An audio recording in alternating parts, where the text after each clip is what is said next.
The Association of the United States Army is pleased to welcome you to AUSA's Noon Report webinar series. This webinar series features presentations by senior Army leaders responsible for key programs and initiatives. It also features contemporary military authors who weave together the past, present, and future story of the United States Army. Kicking off today's webinar is the Director of AUSA's Center of Leadership, Colonel Retired Scott Halstead. Good afternoon, and welcome to the Association of the United States Army's Noon Report. Thank you for joining us for today's webinar. We appreciate your support of the total Army and the defense of our nation. Joining us for today's discussion is Lieutenant General James Dubik, U.S. Army retired. General Dubik will provide a unique perspective on George Washington's strategic leadership during the Revolutionary War. His insightful analysis on how General Washington built and sustained trust relationships with both the Continental Army and the Continental Congress is relevant to today's military and civilian leaders. You can use the Q&A tab on the right side of your screen to submit a question directly to General Dubik. The moderator for today's discussion is Dr. Tom McNaugher. Dr. McNaugher is a 1968 graduate of the United States Military Academy at West Point. He served in both the active component and the United States Army Reserve and is a veteran of both Vietnam and Operations Desert Shield and Desert Storm. As an educator and a leader, he served at RAND, the Brookings Institution, and on the Council of Foreign Relations. In 2011, he joined the faculty of the Security Studies program at Georgetown University. Dr. McNaugher earned a master's in public administration and a doctorate in political science from Harvard University. Sir, I'll turn the floor over to you. Thanks, Scott. It's just an enormous pleasure for me to introduce someone who's not just a great American, but also a friend of mine for many years. Jim Dubik is, first of all, a consummate soldier. Infantry, Ranger, inducted into the Ranger Hall of Fame. Command at all levels, including the 25th Infantry Division, the 1st Corps up at Fort Lewis, and what has to be my favorite Army acronym, MNSTICKY, the Multinational Security Transition Command in Iraq in 2007 and 8, which is the surge, basically. But he's always, and I would say he's also known as a great trainer. He was asked by TRADOC to integrate the Stryker units into the Army and created the first Stryker Brigade. Yeah. And I used to visit him up at Fort Lewis, and the innovative approaches to training were just incredibly impressive. But he's always been a scholar as well. Early in his career, he got a master's from Johns Hopkins in philosophy, taught at West Point, started writing articles for Army Magazine. I think to our viewing audience probably started seeing his byline even before he retired in 2008.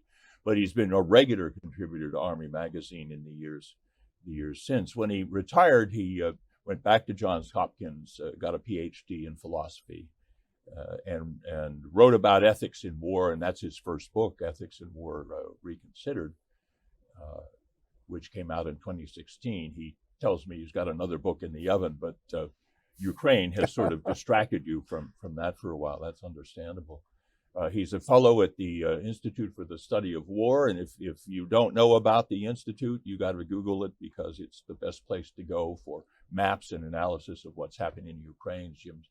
Jim has contributed a series of articles to The Hill over the last 6 months, which look at Ukraine and how to think about it, what needs to be done there. When he retired, I called him and said, "You've got to come on over to the faculty at the Security Studies at Georgetown, join me." And after a year, he did that. A fabulous professor, very popular, very effective as a teacher. Most of what Jim writes is contemporary, Ukraine, leadership, command in large organizations. But for the last year or so, he's been looking at George Washington and how he became the leader, really incredible leader he became. And that's what he's going to talk about today. We'll have some questions and answers. And if you want to go into Ukraine, I know from experience he can handle such things. But the focus of his remarks right now is going to be on George Washington and his development as a leader. Jim, the floor is yours. Well, thanks, Tom. Very much. Thanks, Scott, for the introduction. Look, I started this business with George Washington, wanting to look at his wartime leadership, and I was thinking that I was going to be looking at the period 1775, 1781. the period of major combat operations in the war. And I pitched this proposal to the Mount Vernon Library Committee so that I could become a George Washington scholar for a year and go there to study. And the pitch was Washington was a juggler. He juggled winning the war, he juggled starting an army and sustaining an army, and doing both, juggling the third, so that some kind of a democracy, a republic or something would come out, not a monarchy. These three balls, that's what I wanted to study. But the more I looked at it, the more narrow that perspective became.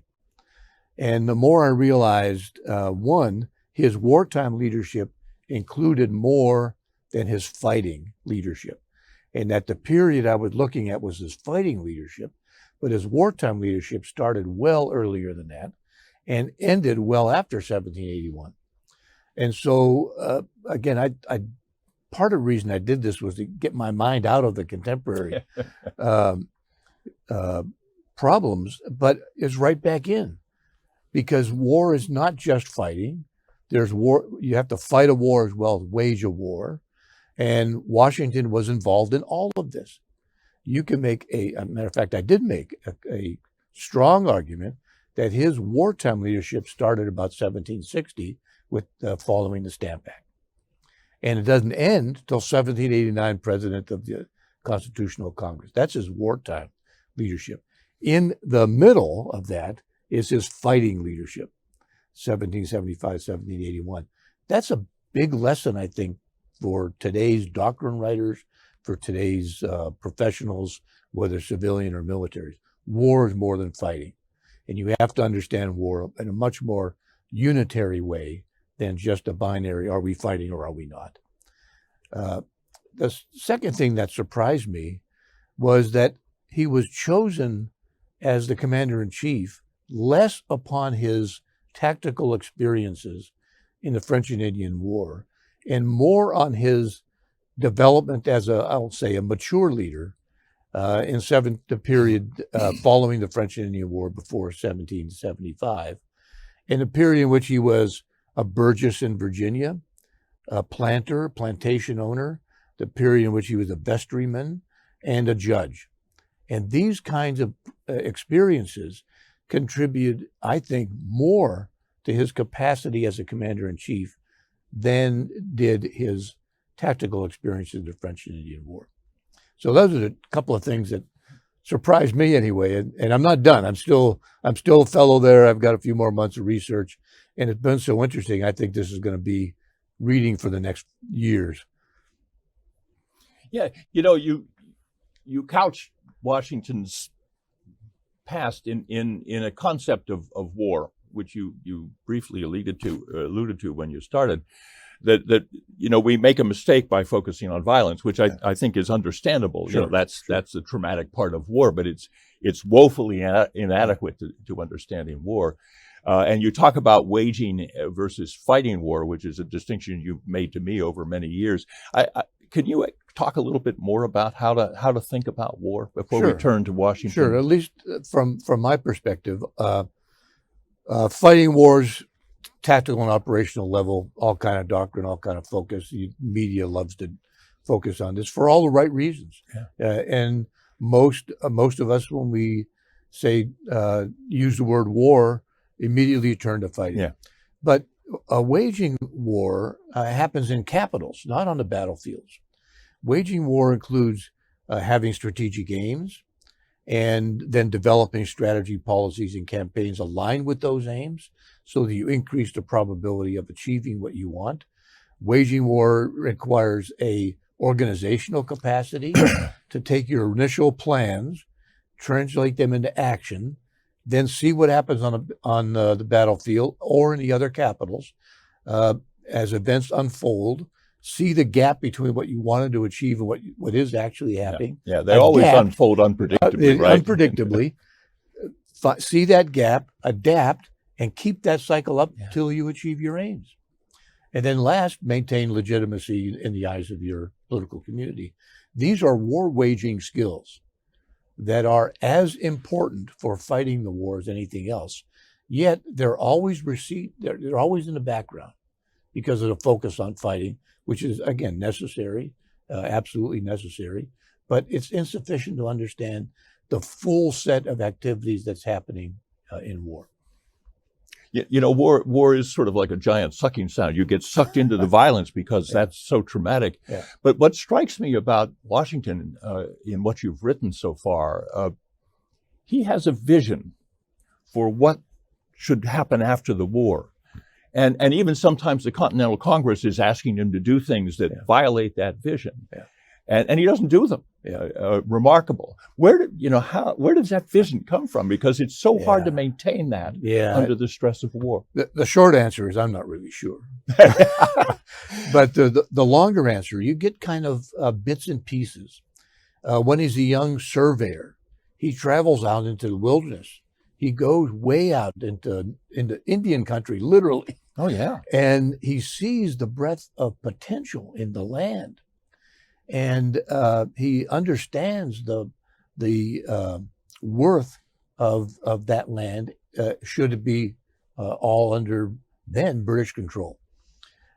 Second, during the French and Indian War, he has to conduct multi-colonial kind of activities. He has militias from several states working for him. And he starts to understand that the perspective of one state is going to be insufficient to protect the common life of all of the colonies. And then he starts to, as a revolutionary, he had to become a revolutionary. He wasn't born one. He was born pretty much in the elite classes. As he became a revolutionary, he started to realize monarchy, that's out. And it's not going to be the kind of government that fits the colonists. And then 1776 comes the Declaration of Independence, which is kind of a progression from Washington's participation in the political arguments against the series of acts that Parliament put in place after the French and Indian War. The rights-based argument that we're British citizens, you can't tax us against because we're not represented, and so he gets into this representative argument slowly, and then I think by 1776 he has this understanding that whatever comes out of the war, one, can't be a monarchy, and two, has to be consistent with the principles in the Declaration of Independence. The last part is he was very much against the Articles of Confederation because they thought it was too weak, that the states then, not the colonies, the states had too much power. The federal government did not have enough, and there was no way to have a common life, political or economic, under the Articles of Confederation. So he comes, and I think his last wartime leadership act be the president of the Continental Congress for the Constitution. The Constitutional Convention, where he plays for a stronger central government. Right, exactly. Not everybody wanted that, obviously. You know, this is a guy who was in the top 0.01%, right? I mean, he was one of the richest, if not the richest man in America. It's just remarkable to me that he understands the importance of everyone, not the democracy. Yeah. You document his development as a leader. It's remarkably broad, right? I mean, it includes private sector plantation operations, a lot of politics, mostly in Virginia, but increasingly across the colonies, and then some military experience in the French and Indian War. We talk in the Army about leader development all the time, and I don't see how we do that anymore. But are there lessons here for leader development in today's Army? Well, George would, forgive me for calling him George, but George would not have been selected as the commander-in-chief solely on his experience in the French and Indian War. I mean, he was an impetuous lieutenant, like all of us in our 20s and early 30s. He resigned or threatened to resign numbers of times, went to pound his fist on his boss, "You're not giving me what you want." This guy would not have been selected as commander-in-chief at all. So I started asking myself, where did he get his maturity? Where did he get his understanding of the breadth of his job as a commander-in-chief? And it starts off in this period where he's a plantation owner. Unbelievable. I mean, a whole nother area of study is George's plantation owner. Yeah. He did time studies. He did work studies. His managerial capacity was well honed. That came as a plantation owner that he used then as a commander-in-chief. He also had social obligations as a plantation owner. He also owned slaves, which is another fascinating. The guy that you mentioned is so pro-freedom, pro-democracy, has a slave with him the entire time. He's the commander-in-chief. It's a whole nother dimension. So he learns management of large organizations. He also learns the importance of the relationship of politics to economics to society as a Burgess, first in Frederick County and then in Fairfax County. And then as the Stamp Act and a reaction to Stamp Act and all the other acts that follows, he's a leader in the two reactions. The first reaction is an economic reaction, and Fairfax County formed a non-importation association that pledged not to import these certain list of things from Britain and not to export. And second, the political argument, the rights-based political argument that I mentioned, starts out in Fairfax County. He writes resolves that are adopted in Fairfax, then adopted for the state, then taken to the First Continental Congress and adopted as a model for the colonists' arguments against the Parliament and the King. So he slowly moves as a better manager, as a better economist, as a better political leader, from his own affairs to the affairs of the state in, again, the period 1760 to 1774, 75. But again, can just like war is sort of a giant sucking sound, my experience, Army officers want to be with the troops, right? Absolutely, yeah. And that, again, is commendable. You want that. Yeah. But there's so much else you have to learn to be a senior leader. No, that is exactly right. How can you put that into an already crowded career? Well, it is difficult, and you have to take some risk, I think. As an officer, when you get to be lieutenant colonel, and you're making a transition from a junior and mid-grade officer to a senior officer, even if you don't make general officer, you're going to serve as a primary staff officer for general officers. When you're making this transition, part of the obligation of the Army is to send you to a war college or some senior service college. Part is your obligation, because our leader development model is three pillars: institutional, organizational, and self. Yeah. So your reading, I think, has to change.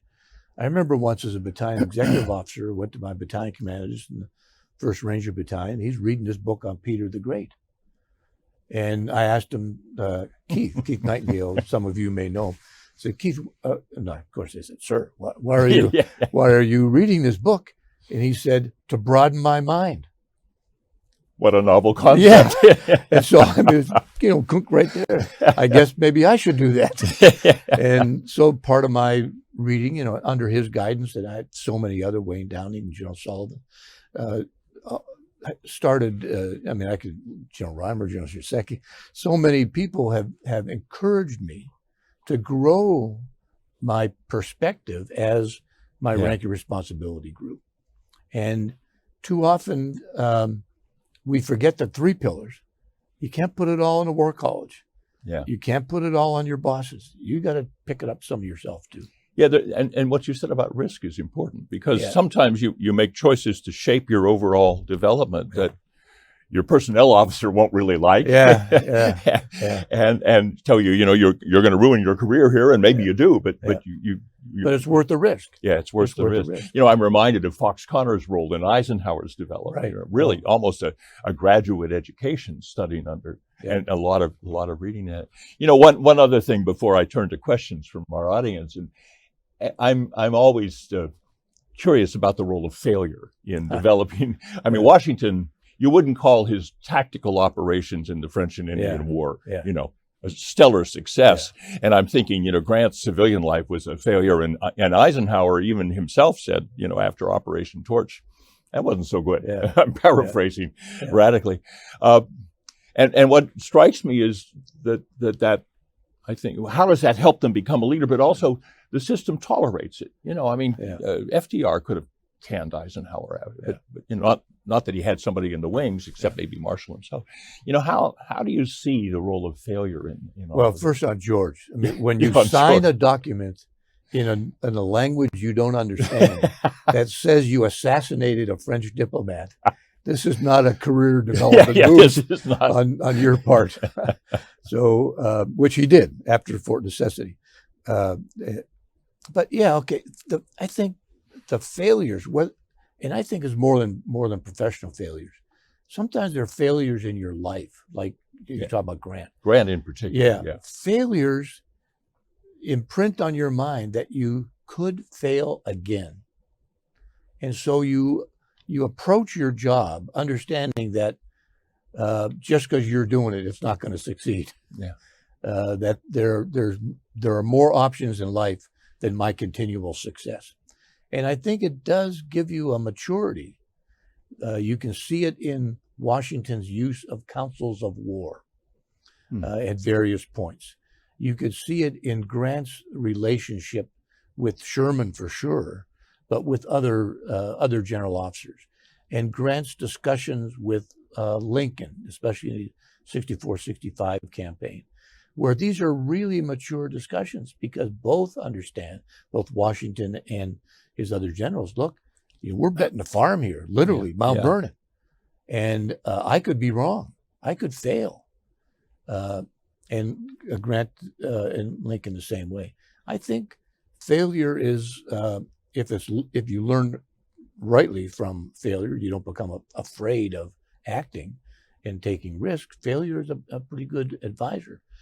I don't know about, I'd have to put some more thought into our systemic institutional part you asked about, Tom, because, I mean, I failed several times. My efficiency reports as a battalion XO were, let's just say, subpar.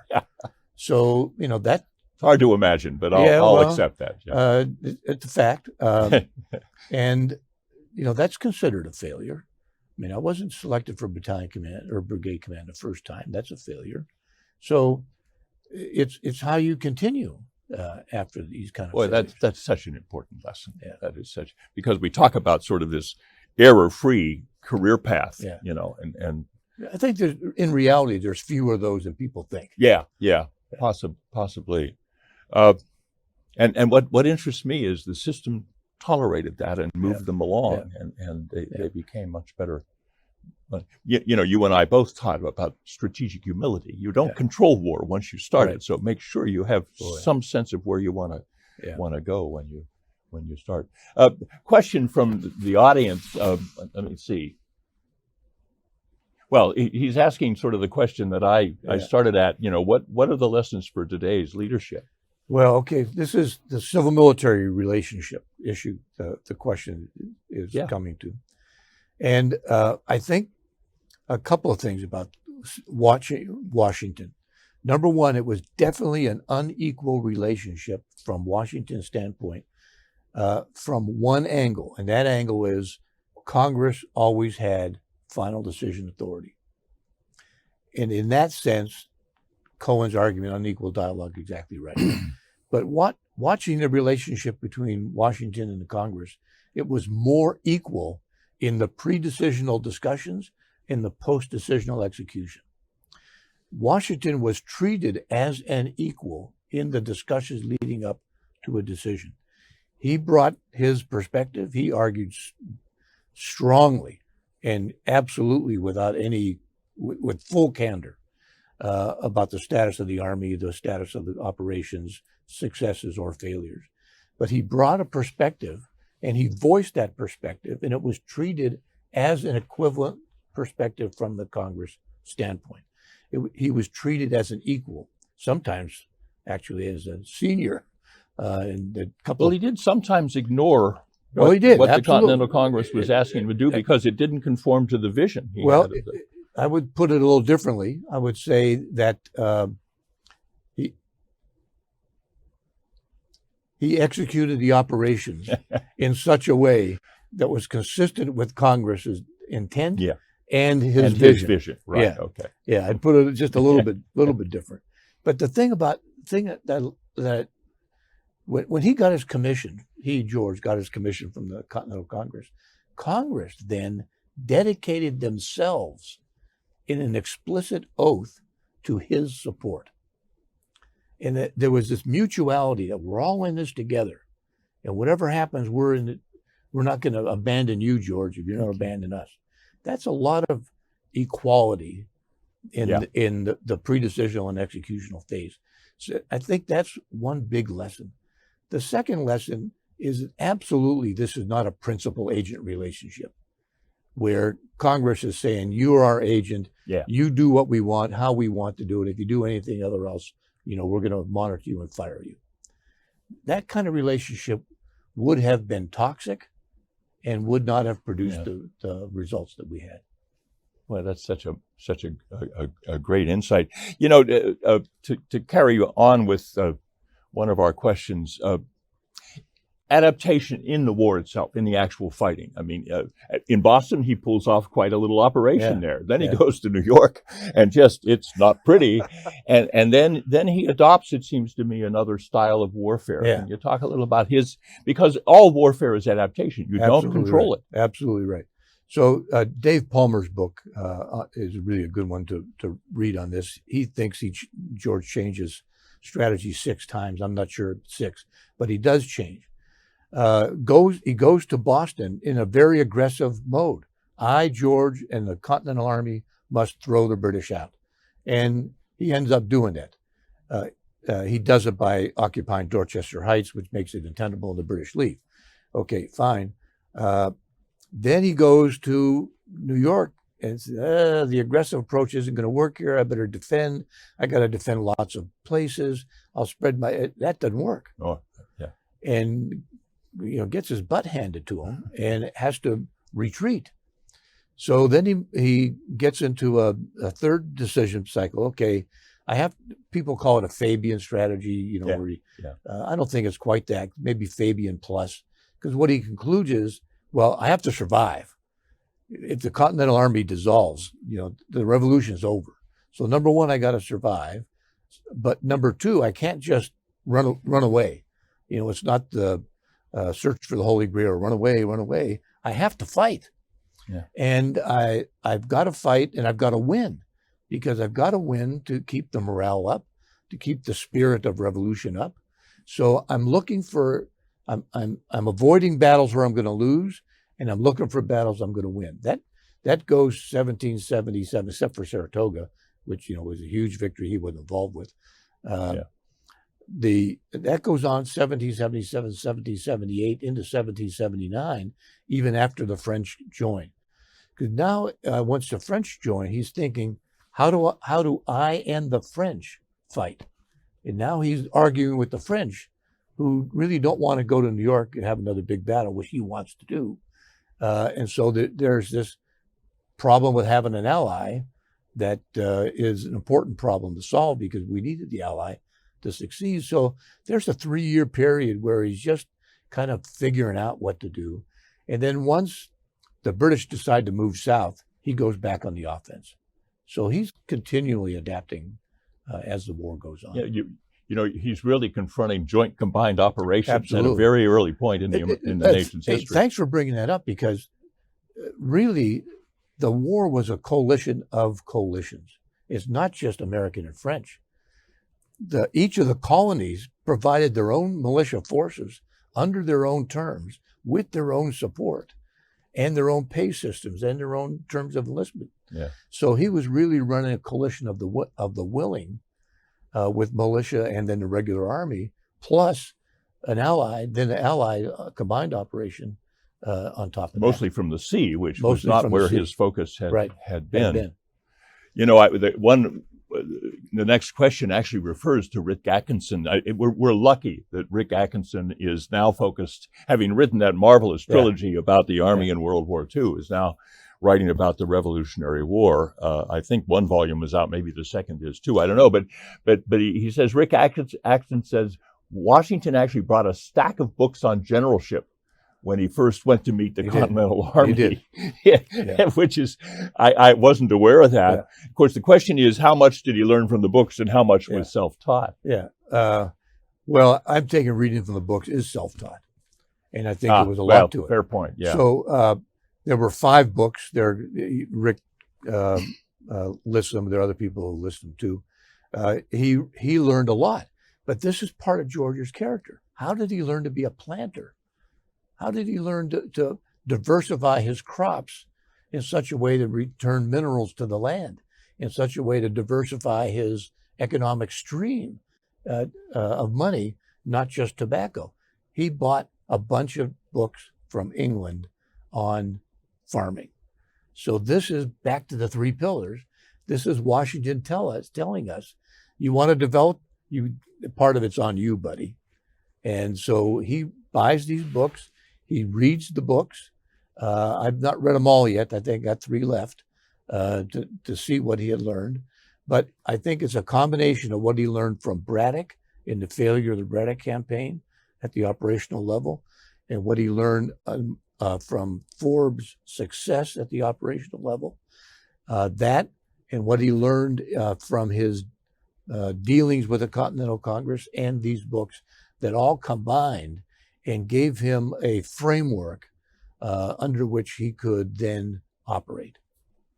You know, you remind me of General Jim Mattis's library, which you know everybody knows is just this amazing military professional library, and it is part of being self-taught. I mean, because you've got to take the initiative to read all of that. Now my wife is watching. So I got to say something about libraries. Okay. Yeah. Because, how do you move it around? So we've moved my library around so many times that now, Kindle is becoming an item. So we have the shelf space in our house, which I'm grateful that Kindle's good. I would have run out of space myself years ago.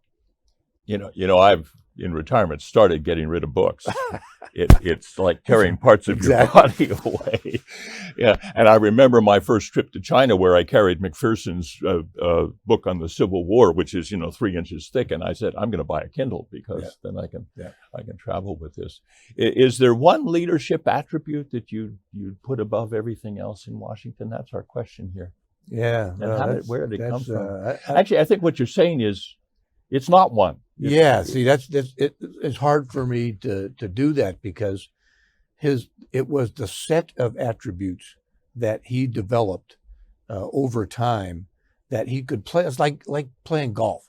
You don't go play golf with one club, like most people don't anyway.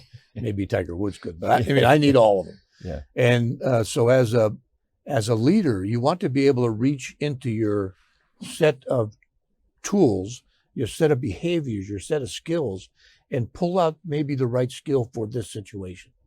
And I think George was like that.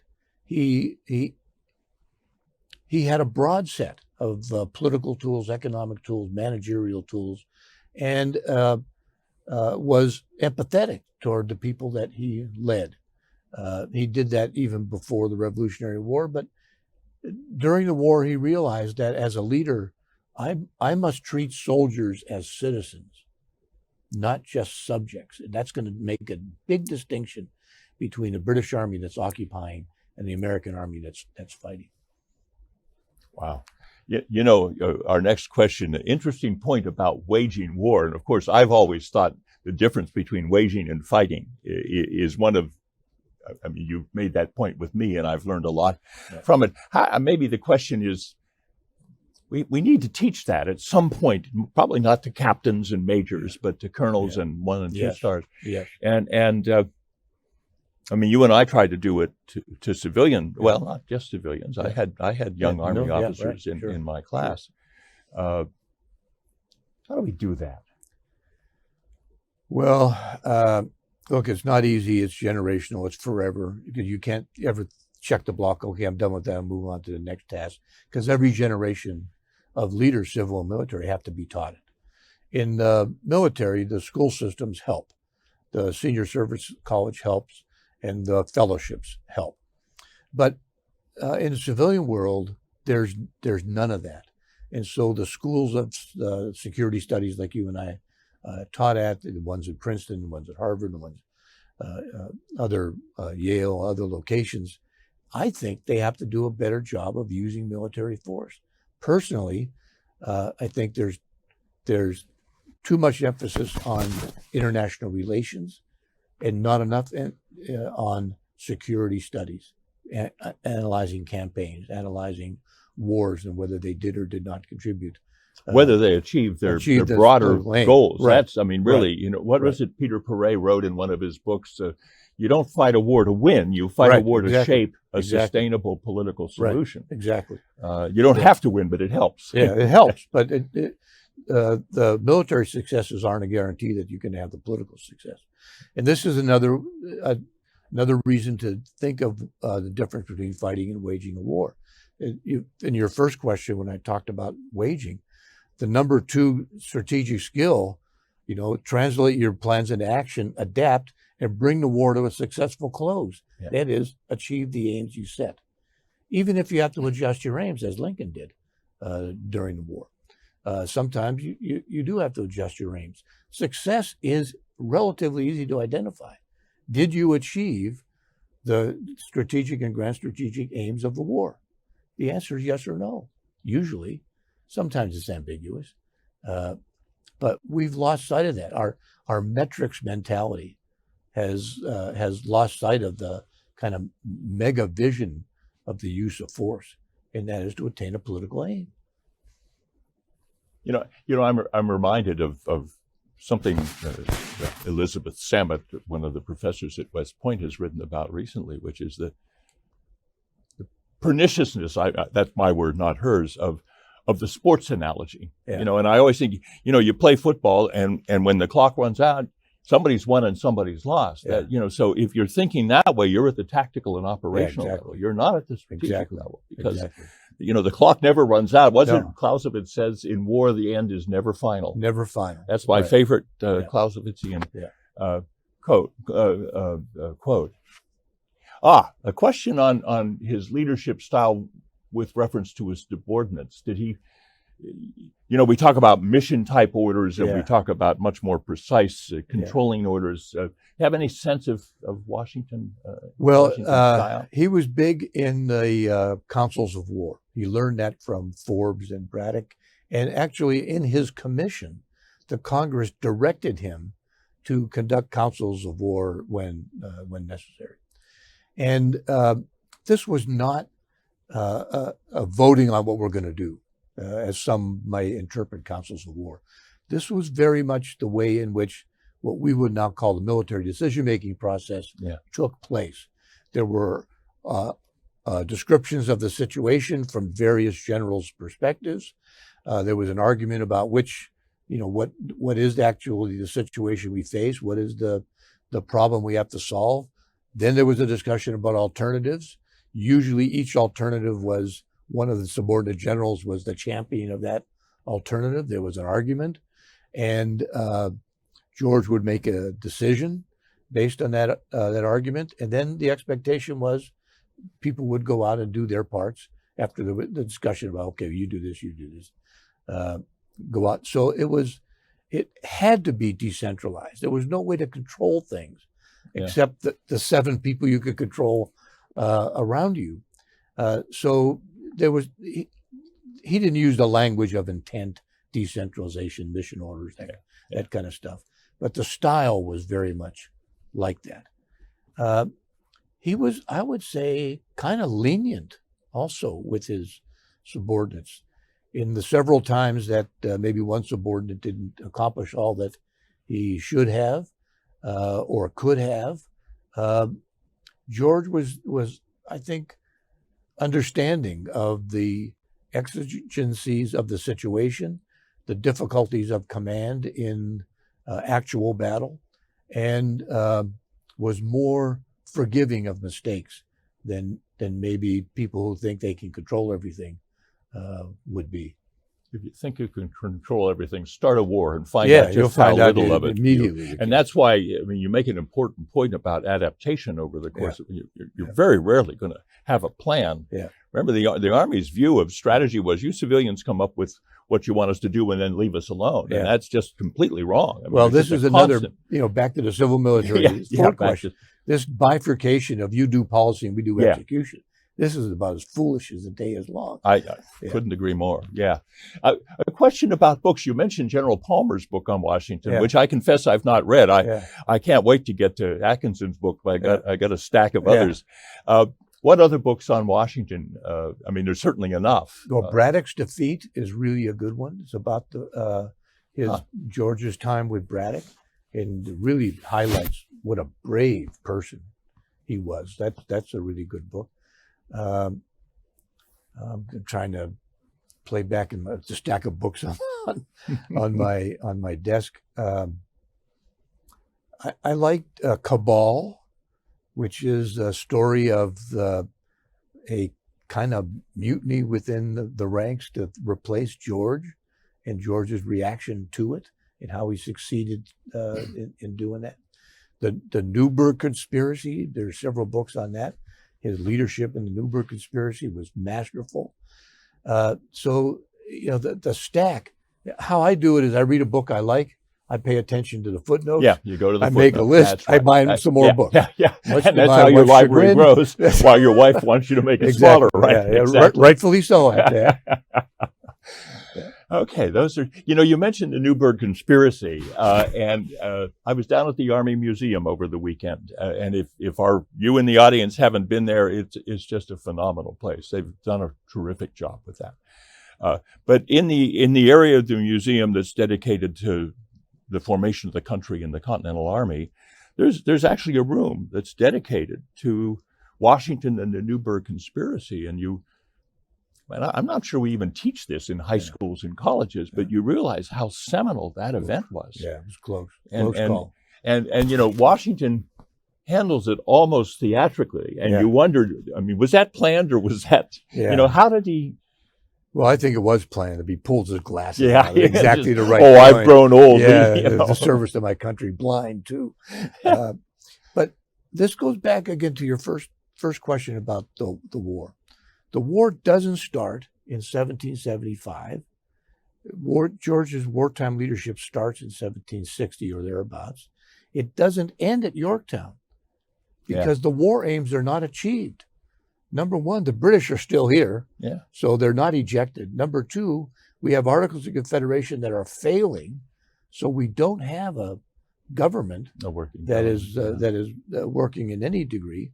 And number three, we have a military that is insubordinate to the civilian authorities. And all this happened 1781 to 1787, after major combat operations. Which is when the Constitutional Convention 1787, right? Yeah. So this is after major combat operations are done. So when you want to look at George Washington's wartime leadership, not just his fighting leadership, you have to include this period, 1781 to 1787. That includes his masterful containment of the British to their cantonment areas, his damping down the loyalists who were still fighting before the Treaty of Paris. You have to consider his leadership during the Newburgh Conspiracy that prevents the officers from confronting the Continental Congress. And then you have to include his leadership, I think, in the Constitutional Congress that brings forth a nation that can survive. That's the other part, the upfront part and the after part. You aren't studying Washington as president, and yet that's the next step. That's the next step, and I wonder if you can see into that a little bit, and how the development as a leader that you've written about already, and we were just discussing, and how when in war the end is never final, right? And so it's really not even final in 1787 and 8 when they ratify the Constitution. Right. He becomes president. I wonder if you have any insight into how his development informs the presidency, or am I pushing you beyond Yeah, well, you're research right pushing now? me on my research right now, but there certainly is a link. There's no doubt about that. Okay. I think I'm out of questions, and I guess our audience is too. So, Jim, do you want to have some final remarks? You certainly covered the waterfront. Yeah, pretty well. no. Again, Tom, thanks so much for doing this. Oh, this is always a pleasure. Questions. The only thing different, we don't have a drink in front of us. Yeah. As we normally do. Yes, we normally do when we meet. Yeah. And thanks, Scott, for The USA could work on that. Yeah, that's right. Okay, let's turn it back to AUSA now, Scott.